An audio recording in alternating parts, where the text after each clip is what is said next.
Welcome to 5 Minutes with KeRusso. I'm going to jump right into this story. We're going to get into something positive because we ended on a downer last week. We're talking about the story of Korah.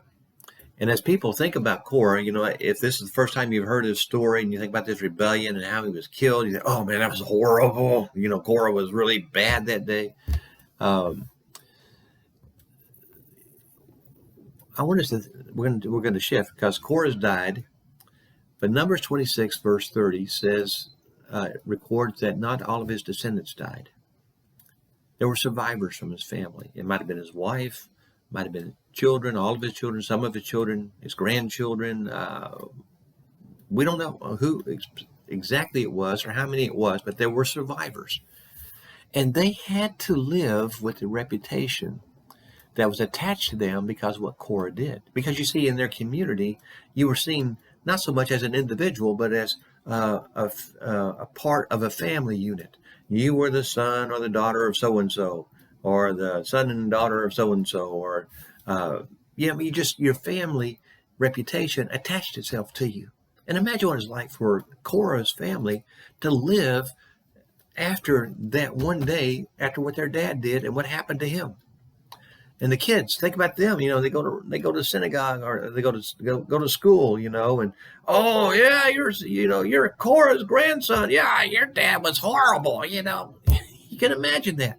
Yeah, we see that in our society because there are things that happen to that people do very, very bad things and make national news, and all this judgment is lashed out at this person already.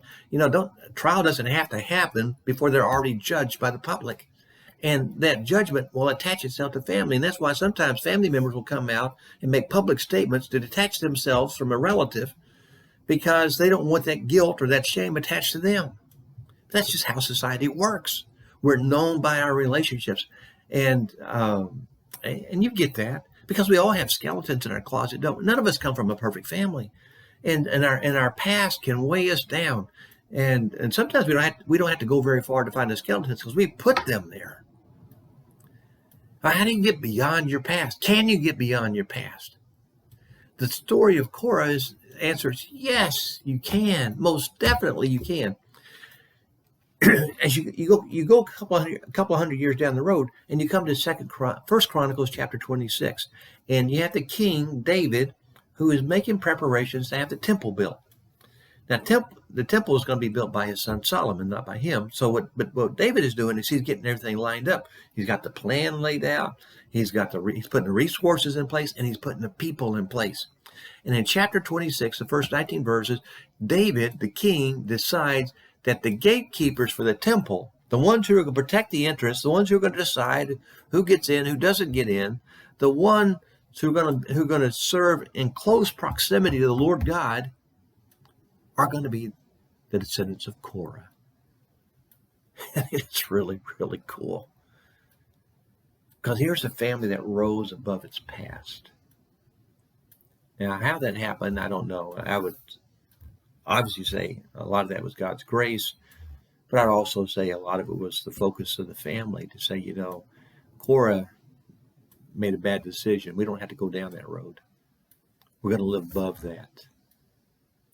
And in First Chronicles 26, they get recognized and they are assigned this place of gatekeepers at the temple.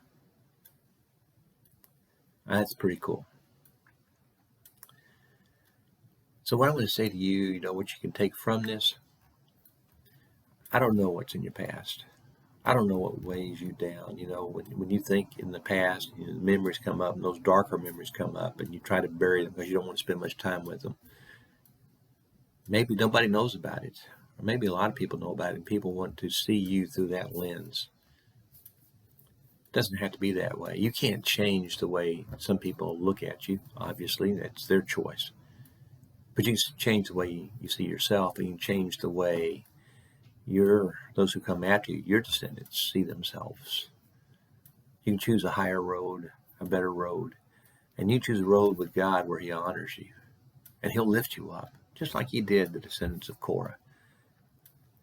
If I were to ask you what you know about Korah, what you remember about him, you will probably say his rebellion. If I were to ask you what you know about the children of Korah, the descendants of Korah, you may think, well, I don't know yet. But I'll tell you what, I'm going to share something with you next week. You'll know. And I'm going to guarantee you that you're going to know the sons of Korah for something far different than what their ancestor did. And the same can be true in your family. Give them a different future. You can do that through God, through Jesus, through the Spirit. All right. Thanks for checking in. We'll see you next week and have one more part of this story. Be blessed. Leave any messages you want or send me an email at booksbykerusso.com. Thank you.